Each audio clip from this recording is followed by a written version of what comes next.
বড় হয়েছিল ডাক্তার হওয়ার স্বপ্ন দেখে, এবং আরজি করে এসেছিল সে এমবিবিএস করার পরে এমডি হওয়ার জন্য। খুব বড় একটা স্বপ্ন নিয়ে আমরাও খুব খুশি হয়েছিলাম যে আরজি করে একটা বড় মেডিকেল কলেজ, সেখানে তুই চান্স পেয়েছিস। সেদিন আমরা খুব খুশি হয়েছিলাম তিনজনে মিলে। আর সেই আরজি করে ডিউটিরত অবস্থায় আমার মেয়ে যে নির্মম ভাবে প্রাণটা তার চলে গেছে, কত হয়তো সে এখন আমাকে মামা বলে কেঁদেছিল, সেই চিৎকারটা তখন আমার কানে পৌঁছায়নি, কিন্তু এখন সেই চিৎকার প্রতিনিয়ত আমাকে পুড়ে পুড়ে খাচ্ছে যে কেন আমি মেয়েটাকে আরজি করে পাঠিয়েছিলাম। হয়তো যদি না পাঠাতাম আমার মেয়েটা হয়তো আমার কাছে থাকতো।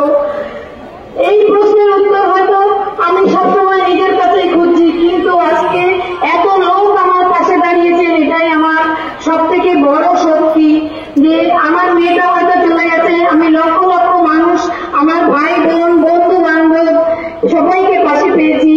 এটা আমার অনেক বড় পাওয়া। আপনারা সবাই এভাবে, আমি যতদিন আমার মেয়ের বিচার না পাই ততদিন এভাবেই আমার পাশে থাকবেন, এবং যারা আমার মেয়ের এই নির্মম পৈশাচিক মৃত্যু হওয়ার পরেও সমস্ত প্রমাণ লোপাট করার চেষ্টা করেছে, তারাও যেন সমানভাবে দোষী হয় এবং তাদেরও যেমন সমানভাবে শাস্তি হয়, এই আশাই আমি রাখবো। এবং